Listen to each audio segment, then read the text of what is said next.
Jose Mourinho, Craig, the past master, isn't he, in talking up the opponents. By the sound of it, Spurs might as well not bother showing up at Stamford Bridge. Well, I'm not going to talk about I'm not going to worry about the opposition because the squad is so deep. But I'm going to tell you about them anyway. I'm going to tell you about the 2 or 3 players he's got for every position, and I don't have that. Basically, is what he's saying. But of course, in some sense, he is correct. Chelsea did go out, and Roman Abramovich's regime really backed Frank Lampard in the summer. They've signed well. They have got a couple of bodies for every position. And particularly going forward, they've looked a real threat. And of course, with the addition of Mendy in goal and Thiago Silva, they really look a lot more solid along that back line, because that was a big problem for them last year. Looking at the possible Chelsea starting at 11 on Sunday at Stamford Bridge. A lot of choices for Frank Lampard to make. Shaka, it's interesting because both teams are in great form. Chelsea have won 6 straight in all competitions. Spurs have won 7 out of their last 8. Yeah, and Spurs are 100% on the road this season. And given their result, albeit at home against Manchester City, they certainly seem like, or you would think, are the form team or the favourites going into this one. But as rightly pointed out, this is a very different Chelsea. This is a very different Chelsea from last season that finished 4th. And I think finding their best. They've scored 11 goals in their last 3 home games, and given the form that Mendy has been in, this is a Chelsea that seem determined to eclipse Spurs, find themselves at the top of this table, and will look to stay there. Spurs certainly would have something to say about that, but I think this is a game that Frank Lampard and Chelsea would be more up for, given the recent exchanges between them and their old boss. And Craig, with players returning to full fitness, Frank Lampard has more and more choices to make. It seems like Kai Havertz is on the outside looking in at the moment. Well, I would be surprised if he's not, because it's at the moment, where do you try and fit Havertz in? And I think with Christian Pulisic, I believe, who's returned to fitness as well, I don't really think he has anybody that's out injured of any note. So, look, I don't see him doing much different to what he did at Newcastle last week. He seems to prefer the big man through the middle, Werner on the left, Ziyech on the right, Mount a little bit deeper with Kovacic and Kante, who's back in full form. And I think everybody else is fighting for the place on the bench and going to try and fight for the place back in the team. But look, in some sense, Adrian, they're going to face what they faced last week against Newcastle. A deep-lying defensive side, but a much better outfit. Much better players, much better to hit on the transition with the counter-attack with Son and Harry Kane, and the list goes on. But what Chelsea did well, that City didn't do well against Tottenham last week, is they got width at Newcastle. So they were able to stretch them a little bit. They were able to get balls into the box. And if they can do that, they do have the big man, and we think it'll be Abraham playing through the middle. The other problem Chelsea will have is, and Tottenham are going to try and play on it, is if you look at Harry Kane's positioning in recent matches, dropping a little bit deeper. Thiago Silva and Kurt Zouma, the 2 centre-halves we think will play, I've got some thinking to do. Because we saw the City defenders dropping in and then Son making those diagonal runs. So there's going to have to be a lot of talking between the 2 centre-halves and N'Golo Kante to make sure that Harry Kane, when he drops into those false nines midfield positions, they don't get sucked in and the runners go off them. That's what Tottenham are going to try and do to Chelsea. I'm intrigued to see how they do it better defensively than Man City did last week. We're looking at the Spurs' potential starting 11. Of course, Son has been in great goal-scoring form of late. Shaka, Jose Mourinho has actually failed to win on his last 5 visits to Stamford Bridge, taking various teams back to Chelsea. He hasn't won there since he took Inter there, and they won in the Champions League in 2010. How do you see this going on Sunday? I already mentioned Spurs' away record this season, but to put that in perspective, in their last 2 on the road against Burnley and West Brom, those were narrow wins and late goals in those 2.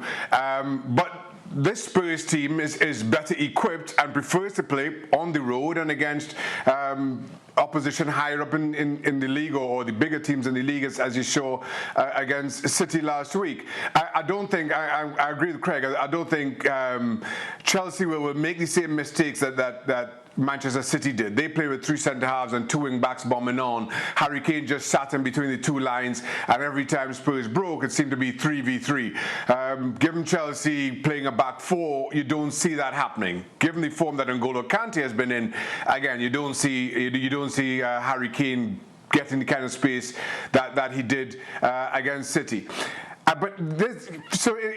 It may be a typical but a frustrating evening for Spurs and Jose Mourinho. I just feel tactically and in terms of the one-on-one matchups, Chelsea are better equipped to get the better of Spurs here.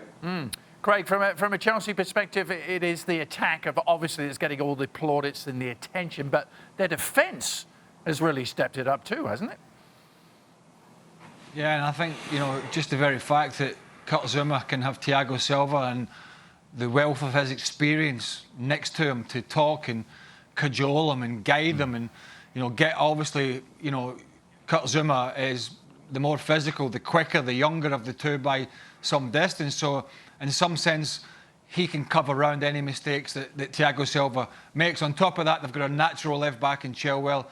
And Reece James has really been a phenomenon, and he really has. And not only has he pushed himself into the Chelsea side, but he's going to put Alexander-Arnold under pressure for that England slot. So, yeah, the defence, and of course the goalkeeper has been brilliant, and Shaka has touched on that, but the defence had to be better because they shipped a lot of goals last year, a lot of goals, and some of it was down to the goalkeeper, and some of it wasn't. And so Frank Lampard understood this, and he was backed in the market, and they've gone out and they do look stronger. We'll see if they have learned those lessons that City didn't learn the week before, and if they have and they can deal with that, they've got a chance they've got a better chance of winning this game because they can nullify Tottenham in that sense. City did not. The other side of the coin is Toby Alderweireld's been a big player for Tottenham. He's not available.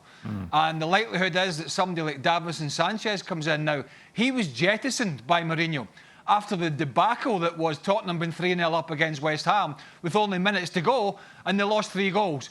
And he just threw a couple of players, Harry Winks and others, to the sidelines. He's going to have to bring at least one of those back in. So they're weakened at the back. All the roads at the moment are pointing for me towards a Chelsea win if they get the defensive aspect of the game right, because their attacking aspect will come naturally. And Shaka, you did already mention it. How much is the arrival of Mendy in goal responsible for the upturn in fortunes defensively for Chelsea? I think he's been simply huge, Mendy. From the time he stepped in, and remember his first game, and all eyes would be on him. I think the only misstep he had in that game, I can't remember who it was against, was he came for a cross but didn't get there. And then ever since that, he's been assured, and which is what Chelsea needed. Chelsea needed 2 things: a centre back who could lead while on the field. I think they found that in Thiago Silva, and a goalkeeper that everybody could rely on. Because when you have a keeper that you can count on, that you don't have to second guess, naturally you play a little bit more attacking. You play 5 yards higher up the field, and that's where Chelsea is at their best, attacking opponents. And every time they turn around, whenever Mendy's been called on, he's been simply outstanding. He's not put a foot wrong since. That has totally transformed Chelsea defensively, but more to the point, Chelsea as an attacking force as well. All right, prediction time. I think, Craig, I'm safe to say you're going with Chelsea. That's what I ascertained.